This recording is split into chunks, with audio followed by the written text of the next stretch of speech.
বাংলাদেশের জাতির পিতা বঙ্গবন্ধু শেখ মুজিবুর রহমানের কন্যা প্রধানমন্ত্রী শেখ হাসিনাকে মৃত্যুদণ্ড শোনালো সেখানকার আদালত। মানবতা বিরোধী নানা কর্মকাণ্ডের জেরে এই নির্দেশ দেওয়া হয়েছে। গোটা বিশ্বের সামনে নিজেদের আইন ব্যবস্থা এবং প্রশাসনকে প্রহসনে পরিণত করলো ইউনূস সরকার। আমাকে এই বিষয়টা খুব একটা অবাক করেনি, কারণ এই ধরনেরই যে একটা রায় আসতে চলেছে সেটা মোটামুটি আঁচ করা যাচ্ছিল। কিন্তু তার থেকেও বেশি যেটা আমার অবাক লাগলো সেটা হচ্ছে এই রায় ঘোষণার পরপরই বাংলাদেশের তৌহিদি জনতা বুলডোজার নিয়ে হাজির হলো বঙ্গবন্ধু মুজিবুর রহমানের বাসভবন এবং মিউজিয়ামটাকে ভেঙে গুড়িয়ে দেওয়ার জন্য। আসলে তৌহিদি জনতা বা মৌলবাদী ইসলামের এই যে ভেঙে দেওয়া, গুঁড়িয়ে দেওয়া, কোনো একটা স্থাপত্য হোক, কোনো একটা শিল্পকলা হোক, নিদর্শন হোক, মূর্তি হোক, মিউজিয়াম হোক, এগুলোকে ভেঙে গুঁড়িয়ে দেওয়ার ইতিহাস বহু পুরনো। এটা একটা অদ্ভুত মনস্তাত্ত্বিক সমস্যা বলতে পারেন। আজ এই নিয়ে আমাদের আলোচনা, শেষ পর্যন্ত সঙ্গে থাকবেন। নমস্কার, আমি স্বাতী, মাধ্যম ইউটিউব চ্যানেলের আরো একটি ভিডিওতে আপনাদের স্বাগত জানাই।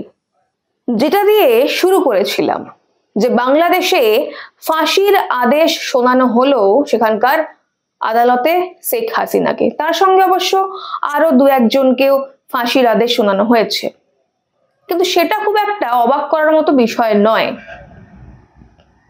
যেটা অবাক করার বিষয় সেটা হচ্ছে এই বাংলাদেশিরা নিজেদের ইতিহাস, নিজেদের সংস্কৃতি সবকিছুকে যেন বিসর্জন দিয়েছে।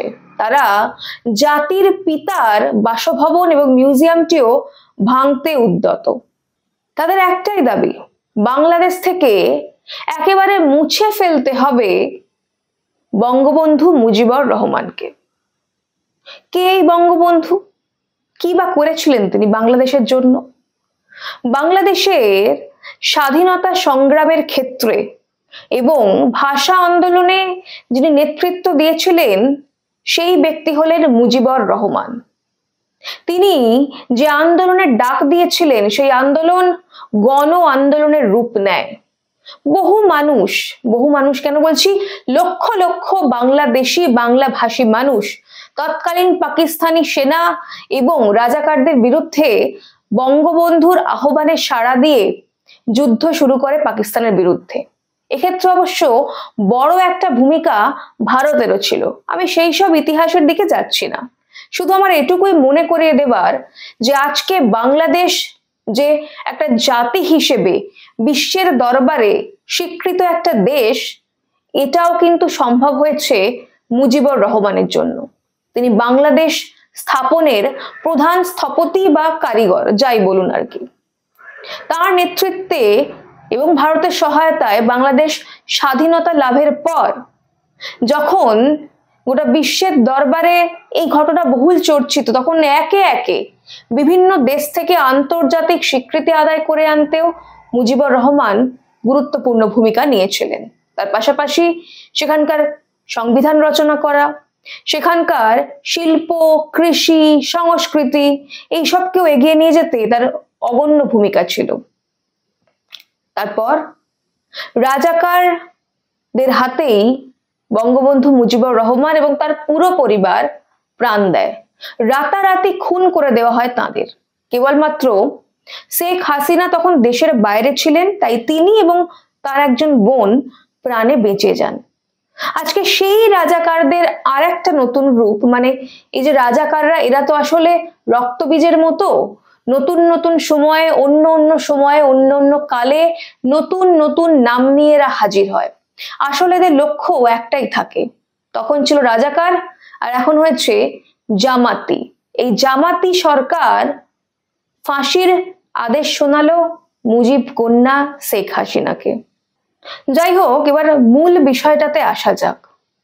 এই যে ভাঙচুরের খেলা, এটা কিন্তু ইতিহাসের পাতার আলোচনা পরে করব আমি। তার আগে বলে দিই, মোটামুটি জুলাই আন্দোলনের পর থেকেই শুরু হয়ে গিয়েছিল এই ভাঙচুর লুটের ঘটনা। আমরা প্রথমে দেখেছিলাম কিরম ভাবে গণভবন লুটপাট করা হয়েছিল, সেখানকার ফার্ম থেকে বিভিন্ন পশু পাখি নিয়ে চলে যাওয়া হয়েছিল এবং শেখ হাসিনার বিভিন্ন ব্যবহারের জিনিসপত্র, চেয়ার টেবিল, প্রসাধন সামগ্রী, দামি গয়নাগাটি, আসবাবপত্র, তৈজস জিনিসপত্র, এমনকি তার পরিধেয় অন্তর্বাসটুকু পর্যন্ত চুরি করে নিয়েছিল বাংলাদেশের জনতা। সে ছবি ভিডিও আমরা দেখেছিলাম এবং গোটা বিশ্ব জুড়ে ঢি ঢি পড়ে গিয়েছিল, নিন্দায় মুখর হয়েছিলেন বিশ্বের সভ্য শিক্ষিত মানুষজন। সেই সময়তেই বঙ্গবন্ধুর মূর্তি ভাঙচুর করা, বিভিন্ন জায়গায় খবর পাওয়া যাচ্ছিল, তার প্রতিকৃতিতে কালি লেপে দেওয়া, কখনো বা তার নাম দেওয়া কোনো জায়গা, সেই জায়গাগুলোকে নাম মুছে ফেলা ইত্যাদি ঘটনা সামনে আসছিল। যারা নিজের জাতির পিতাকে সম্মান করতে পারে না, তাদের থেকে আর বেশি কি বা আশা করা যায়? দার্শনিক জর্জ সান্তোয়ানা বলেছিলেন, যে জাতি নিজের ইতিহাস মনে রাখে না, সেই জাতির কপালে অশেষ দুর্ভোগ আছে। বাংলাদেশও কিন্তু সেই একই পথে হাঁটছে। এরা নিজেদের সংগ্রামের ইতিহাস, কি কারণে তারা লড়াই করেছিল এবং কার নেতৃত্বে লড়াই করেছিল, সেটা তারা ভুলে যেতে চাইছে। যে পাকিস্তানিদের বিরুদ্ধে লড়াই করে এরা স্বাধীনতা ছিনিয়ে এনেছিল, সেই পাকিস্তান আজকে পরম বন্ধু আর ভারত নাকি চরম শত্রু। এমন বিবেক বুদ্ধিহীন কাজ বোধহয় বাংলাদেশের মানুষদের পক্ষেই করা সম্ভব। যাই হোক, আমি আবারও এদিক ওদিক চলে যাচ্ছি, মূল বিষয়ে ফেরত আসা যাক। সেই যে শুরু করেছিলাম যে এই মূর্তি টুর্তি ভাঙা, যা কিছু সুন্দর সবকিছুকে ধ্বংস করা, এই ইতিহাসটা কিন্তু বহু পুরনো। শুধুমাত্র ভারতবর্ষ নয়, বিশ্বের বিভিন্ন দেশে এই ধরনের মৌলবাদী ইসলামীদের কবলে বিভিন্ন সময়ে এই ধরনের স্থাপত্য, ঐতিহাসিক নিদর্শন ভাঙচুর হয়েছে। ভারতবর্ষে এই শুরুটা হয়েছিল তুর্কি আক্রমণের মাধ্যমে। সেই সময় পশ্চিম ভারত, গুজরাট, পশ্চিমবঙ্গ মানে বাংলা তখন, উভয় বঙ্গ মিলিয়ে এই সমস্ত জায়গায় প্রচুর মঠ মন্দির ধ্বংস করা হয়। তার পরের দিকে সোমনাথ মন্দির আক্রমণ করেছিলেন, ধ্বংস করে দিয়েছিলেন গজনির সুলতান মাহমুদ। এটা আমরা ইতিহাসের পাতায় পড়েছি। তারপর ধরুন বখতিয়ার খিলজি ধ্বংস করে দিয়েছিল নালন্দা বিশ্ববিদ্যালয়। পরে পরে বিক্রমশিলা, তক্ষশিলা, অদন্তপুরীর মতন একাধিক জ্ঞান চর্চার পীঠস্থানগুলিকে ধ্বংস করে দেওয়া হয়েছিল। কাশী, মথুরা, বৃন্দাবন, অযোধ্যা ইত্যাদি জায়গায় মন্দির ধ্বংসের কথাও আমরা জানি, কিন্তু এগুলো তো শুধু এক একটা উদাহরণ। এর বাইরেও অজস্র উদাহরণ ছড়িয়ে রয়েছে, যেখানে দেখতে পাওয়া যায় মন্দির ইত্যাদি ধ্বংস করে, মন্দির, হিন্দু কোনো স্মৃতিসৌধ, কোনো স্তম্ভ ধ্বংস করে সেখানে মসজিদ বানিয়ে দেওয়া হয়েছে। না, মসজিদ বানানো নিয়ে বা মুসলিম ধর্ম বা ইসলাম ধর্ম প্রপাগেট করা নিয়ে কোনো সমস্যা নেই, কিন্তু তার জন্য হিন্দু উপাসনালয় ভাঙতে হবে এবং তার ওপরই মসজিদ তৈরি করতে হবে, এইটা একটা অন্য রকমের আগ্রাসী মনোভাবের পরিচয় দেয়। ঠিক যেমন করে আজকে বাংলাদেশ থেকে তাদের ইতিহাস মুছে ফেলতে চাইছে তৌহিদি জনতা, এরাও চেয়েছিল ভারতবর্ষের বুক থেকে ভারতের সংস্কৃতি, শিল্প, সাহিত্য, কলা এগুলিকে ধ্বংস করে দিতে।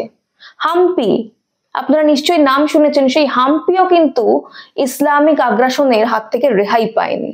দেখুন, জ্ঞান চর্চার পীঠস্থান এটা নালন্দা, সেই জায়গাকে ধ্বংস করেছে। শিল্প নিদর্শন সমস্ত ধ্বংস করেছে, মন্দির ধ্বংস করেছে। এই ইতিহাস বহু পুরনো। আমি যদি ঐতিহাসিক যুগ মানে মুঘল আমল বা তারও আগে ওই সময়টা বাদ দিই, বর্তমান প্রজন্মেও কিন্তু একই জিনিস দেখা গিয়েছে। আধুনিক কালের উদাহরণ হিসেবে বলতে হয়, আফগানিস্তানের তালিবানরা ধ্বংস করেছিল বুদ্ধের বামিয়ান মূর্তি। শুধু ভারতবর্ষ নয়, সিরিয়া, ইরাক ইত্যাদি জায়গাতেও যেখানে যেখানে আইসিস বা তালিবান সরকার গঠন করেছে, সেই সমস্ত জায়গায় এই ধরনের আঘাত নেমে এসেছে। ইরাকের মসুল মিউজিয়াম, সিরিয়ার পালমিরা ধ্বংস করেছে আইসিস। তালিকাটা অনেক লম্বা, আমি তো কয়েকটা মাত্র উদাহরণ দিলাম। এটা হয়তো হিমশৈলের চূড়াও নয়, আমরা বলি না যে এটা তো হিমশৈলের চূড়া মাত্র, কিন্তু আমি যেটা বললাম এটা হিমশৈলের চূড়াও নয়, তার থেকেও অনেক কম। কারণ ইতিহাস যেগুলো ধ্বংস করে দেওয়া হয়েছে বা চেষ্টা হয়েছিল, তার তালিকাটা অনেক লম্বা। বাংলাদেশের বর্তমান যে সরকার রয়েছে তথা নোবেল জয়ী ইউনূসের সরকার আসলে সেই একই সংস্কৃতি বয়ে নিয়ে যেতে চাইছেন। বাংলাদেশকে তিনি পুরোপুরি জামাতি এবং মৌলবাদীদের হাতে সঁপে দিয়েছেন কেবলমাত্র নিজের ক্ষমতা উপভোগ করার জন্য। বাংলাদেশে অন্তত অদূর ভবিষ্যতে আমি ভালো কিছু হবার আশা দেখছি না।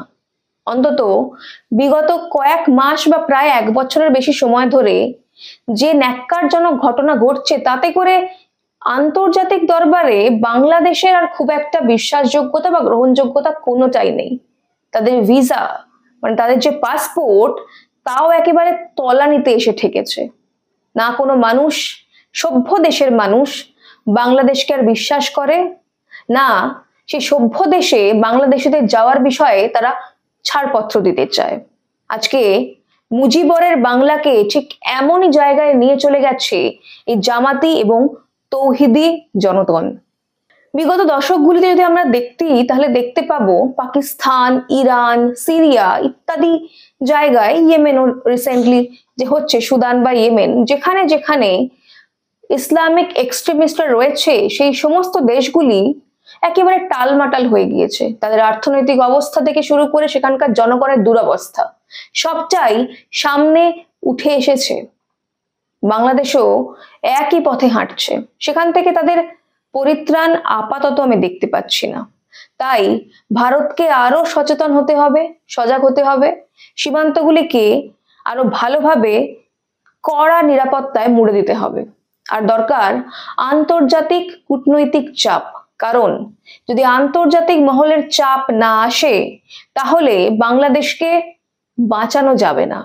ইউনূস আরো বেশি করে হাতের পুতুল হয়ে যাবে এই সমস্ত মৌলবাদী তৌহিদি জনতার। সেখানকার যে সাধারণ মানুষজন রয়েছেন তাদের দুর্দশা দুর্ভোগ আরো বাড়বে। কেমন লাগলো আজকের ভিডিও জানান আমাদের কমেন্ট করে। আজ এই পর্যন্তই, দেখা হবে পরের একটি ভিডিওতে। ততক্ষণ পর্যন্ত সঙ্গে থাকুন, দেখতে থাকুন মাধ্যম। गरीबी मिटेगी, समृद्धि बढ़ेगी।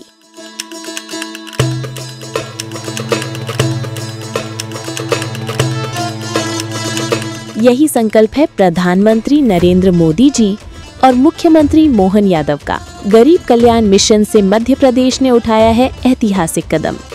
संबल 2.0 के तहत 1.75 करोड़ श्रमिकों का पंजीयन और गिग वर्कर्स भी अब लाभान्वित। हजारों श्रमिक परिवारों को 224 करोड़ का भुगतान। 39 लाख लोगों को मिला भू अधिकार पत्र, देश में प्रथम स्थान। 8 लाख छोटे व्यापारियों को मिला ऋण सहयोग। 56 लाख पेंशनधारियों को हर माह 4000 करोड़ से अधिक राशि और 45 लाख परिवारों को मिला पक्का घर। अब हर नागरिक की सुविधा के लिए शुरू होगी मुख्यमंत्री सुगम परिवहन सेवा।